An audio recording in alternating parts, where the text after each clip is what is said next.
मैं असम के गुवाहाटी में स्थित कामाख्या देवी मंदिर हूं।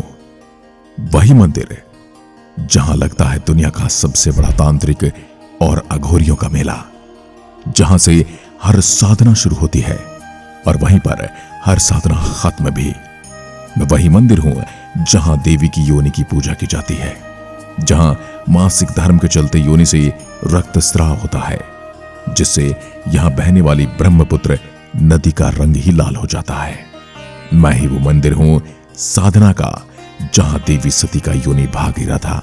वही मंदिर जहां गुप्त पशु और फलों की बलि दी जाती है। भारत का इकलौता मंदिर जहां शासक होती है महिलाएं और दास होते हैं पुरुष। मैं मां भगवती का ऐसा मंदिर हूं जहां प्रसाद के रूप में रजस्वला योनि से रंगा हुआ लाल रंग का कपड़ा और सिंदूर मिलता है। मैं कामाख्या देवी मंदिर आज सभी प्यारे भक्तों को मेरा इतिहास, पौराणिक कथा तथा यहाँ के भयानक रहस्यों के बारे में बताने वाला हूं, जिसके लिए आपको वीडियो अंत तक अवश्य देखनी है। सबसे पहले बात करूं मेरी स्थापना के, तो कालिका पुराण में मिले वर्णन के अनुसार देवी सती अपने पिता दक्ष प्रजापति द्वारा भगवान शिव के अनादर को सहन नहीं कर पाई और यज्ञ कुंड की अग्नि में जलकर देह त्याग कर दी। सती के वियोग में शिव क्रोधित हो उठते हैं और उनका अधजला शव अपने कंधे पर लेकर तांडव करने लगते हैं। उनके तांडव की ऊर्जा में संपूर्ण ब्रह्मांड का अस्तित्व ही खतरे में आ जाता है। इस पर भगवान विष्णु ने अपने सुदर्शन चक्र से सती माता के शव को काट दिया, ताकि भगवान शिव को नियंत्रित किया जा सके। माता सती के अंग छिन्न भिन्न होकर पृथ्वी पर गिरने लगे। जहां जहां उनके अंग गिरे वे शक्तिपीठ हो गए। वहीं मां सती की योनि का हिस्सा कामाख्या में गिरा था और यहां कामाख्या शक्तिपीठ की स्थापना हुई। यही वजह है कि यह शक्तिपीठ सबसे विशेष है। लोगों की मान्यता है उसी प्रकार जगत की मां देवी सती की योनि से संसार की उत्पत्ति हुई है, जो कामाख्या देवी के रूप में है। मैं पूर्वोत्तर के मुख्य द्वार कहे जाने वाले असम राज्य की राजधानी दिसपुर से 6 किलोमीटर की दूरी पर स्थित नीलांचल अथवा नीलशैल पर्वत मालाओं पर स्थित मां भगवती कामाख्या का सिद्ध शक्तिपीठ सती के 51 शक्तिपीठों में से सर्वोच्च स्थान रखता हूं। देश भर में अनेकों सिद्ध स्थान है जहां माता सूक्ष्म स्वरूप में निवास करती है। प्रमुख महाशक्तिपीठों में माता कामाख्या का यह मंदिर सुशोभित है। हिंगलाज की भवानी, कांगड़ा की ज्वालामुखी, सहारनपुर की शाकंभरी देवी, विंध्याचल की विंध्यवासिनी देवी, श्रीबाग अलीबाग की श्री पद्माक्षी रेणुका देवी आदि महान शक्तिपीठ श्रद्धालु के आकर्षण का केंद्र एवं तंत्र मंत्र योग साधना के सिद्ध स्थान माने जाते हैं। यहां मान्यता है जो भी बाहर से आए भक्तगण जीवन में 3 बार दर्शन कर लेते हैं, उन्हें सांसारिक बंधन से मुक्ति मिल जाती है। मेरे यहाँ की ये मान्यता है कि जो भी भक्त कलयुग में स्वयंभू सिद्धि पीठ में गंगा मैया का जल लाकर चढ़ाएगा और उसमें से ही महानदी ब्रह्मपुत्र में डाल देगा, उसको वाजपेयी यज्ञ का फल मिलेगा, क्योंकि ये सभी पृथ्वी के साथ सभी लोगों की दिव्य शक्तियों का भी शक्ति केंद्र हमेशा रहा है। अब बात करूं मां कामाख्या के दर्शन की, तो कामाख्या मंदिर के दर्शन का समय भक्तों के लिए सुबह 8 बजे से दोपहर 1 बजे तक और फिर दोपहर 2:30 बजे से शाम 5:30 बजे तक शुरू होता है। सामान्य प्रवेश निःशुल्क है, लेकिन भक्त सुबह 5 बजे से कतार बनाना शुरू कर देते हैं। वैसे तो भक्तों के लिए अतिरिक्त शुल्क देकर शीघ्र दर्शन की व्यवस्था भी है, लेकिन मैं आपसे यही अनुरोध करूंगा कि आप दर्शन पंक्ति में लगकर ही करें। न जाने क्यों मंदिरों को ये वीआईपी कल्चर और पैसे देकर शुल्क देकर दर्शन करने का ग्रहण लग रहा है। यदि आपके पास भगवान के दर्शन करने का समय नहीं है, तो फिर क्यों आप शॉर्टकट तरीके से किसी दूसरे की लाइन को लंबा करते हैं, जो मंदिर और बाकी भक्तगणों का अपमान करते हैं। इसके बारे में सरकार और स्वयं भक्तों को भी जागरूक होना चाहिए और इस तरह के कल्चर को बंद कर देना चाहिए।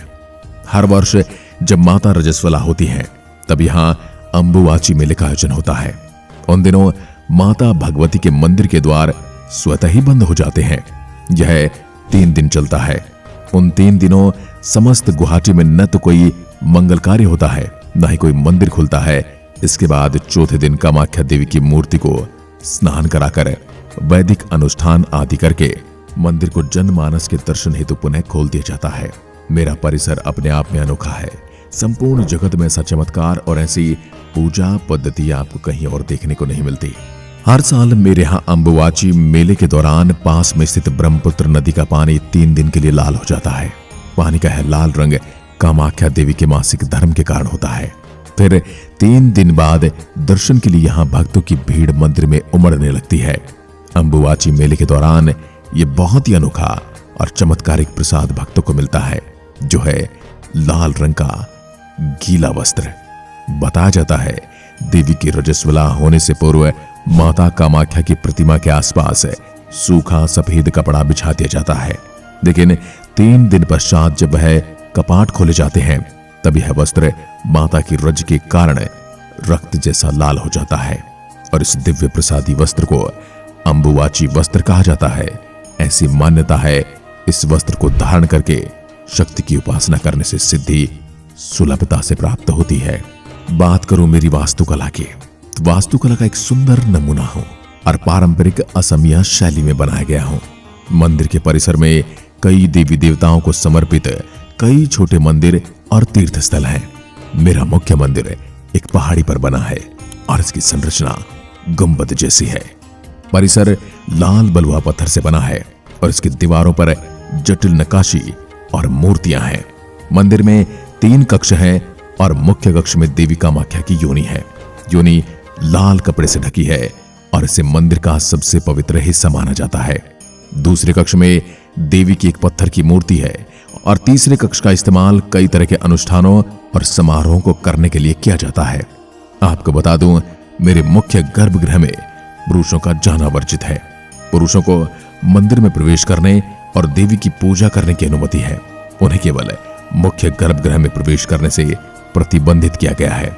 यहाँ योनि स्थित है। इसका कारण यह है कि योनि को स्त्री शक्ति का प्रतीक माना जाता है और ऐसा माना जाता है पुरुष गर्भगृह में प्रवेश करने के लिए पर्याप्त पवित्र नहीं होते। कामाख्या मंदिर सभी शक्तिपीठों का महापीठ माना जाता है। आपको बता दूं, मुझ में देवी दुर्गा या अंबे की कोई मूर्ति या चित्र आपको दिखाई नहीं देगा, बल्कि मंदिर में एक कुंड बना है जो कि हमेशा फूलों से ढका रहता है। इस कुंड में हमेशा ही जल निकलता रहता है। चमत्कारों से भरे इस मंदिर में देवी की योनि की पूजा की जाती है। मेरे बनने का इतिहास और मुझ पर हुए हमलों की बात करूं तो पौराणिक कथा के अनुसार मेरा निर्माण कामदेव ने भगवान विश्वकर्मा की सहायता से बनवाया था और तब इसका नाम आनंदाख्या रखा गया था। कामाख्या मंदिर का जिक्र कलिका पुराण, योगिनी तंत्र, शिव पुराण, बृहद धर्म पुराण में मिलता है। पहले नरकासुर ने यह मंदिर बनाया था। नरकासुर माता का स्वरूप देखकर विवाह करना चाहता था। माता ने उससे कहा कि इसके लिए आपको मंदिर बनाना होगा। तब नरकासुर ने यह मंदिर बनवाया था। कहते हैं जब सती का मूलाधार यहाँ गिरा था तो यहाँ बहुत बड़ा पहाड़ था। यह मूलाधार किसी उल्का पिंड की तरह यहाँ गिरा था, जहाँ यह इलाका नील पर्वत कहलाता है। यह पर्वत 3 हिस्सों में था। उसमें है शिव पर्वत, ब्रह्म पर्वत और पीछे एक पहाड़, उसे विष्णु पर्वत के नाम से जाना जाता है। पहले पर्वत बहुत ऊंचा था, लेकिन जब मूलाधार यहाँ गिरा तो पहाड़ धंसता चला गया। इतिहासकारों के अनुसार मुझ पर आक्रामक हमले भी हुए, जिसमें 1498 में हुसैन शाह ने मुझ पर हमला बोला और मेरे परिसर को तोड़ डाला। फिर सन 1500 के आसपास भक्तों ने मुझे फिर से खोज लिया। पहले बिहार में कोच वंश के संस्थापक राजा विश्व सिंह ने मुझे ईंट और सोने से बनवाया। फिर 1565 में उनके पुत्र राजा नर नारायण ने मेरे परिसर की ठीक से मरम्मत कराई, इसे और बड़ा स्वरूप दिया। आज भी मुख्य मंदिर जो आप देख रहे हैं वह राजा नर नारायण का ही बनाया हुआ है। 10 महाविद्याओं में से 3 विद्याएं तो मंदिर के अंदर ही हैं। इसके अलावा बाकी 7 मंदिर आपको बाहर मिलेंगे। काली, तारा, छिन्नमस्ता, बगलामुखी, भूमावती, भैरवी आदि महाविद्या आपको बाहर के मंदिर में मिलेंगे, जिनके दर्शन आप कर सकते हैं। मनोकामना पूर्ण होने के लिए भक्त यहाँ कन्या पूजन व भंडारा करते हैं। इसके साथ ही यहाँ पर पशुओं की बलि भी दी जाती है, लेकिन यहाँ मादा जानवरों की बलि नहीं दी जाती। काली और त्रिपुर सुंदरी देवी के बाद कामाख्या माता तांत्रिकों की सबसे महत्वपूर्ण देवी है। कामाख्या देवी की पूजा भगवान शिव के नववधि के रूप में की जाती है, जो कि मुक्ति को स्वीकार करती है और सभी इच्छाएं पूर्ण करती है। यहाँ के तांत्रिक बुरी शक्ति को दूर करने में भी समर्थ होते हैं। हालांकि वह अपनी शक्तियों का इस्तेमाल काफी सोच विचार कर करते हैं। कामाख्या के तांत्रिक और साधु चमत्कार करने में सक्षम होते हैं। कई लोग विवाह, बच्चे, धन और दूसरी इच्छाओं की पूर्ति के लिए कामाख्या की तीर्थ यात्रा पर भी आते हैं। मेरे प्रिय भक्तों, मां कामाख्या आप सभी की मनोकामनाएं पूर्ण करे। मिलते हैं मां जगदंबा के अगले शक्तिपीठ। तब तक के लिए जय माता दी, जय हिंद, जय भारत।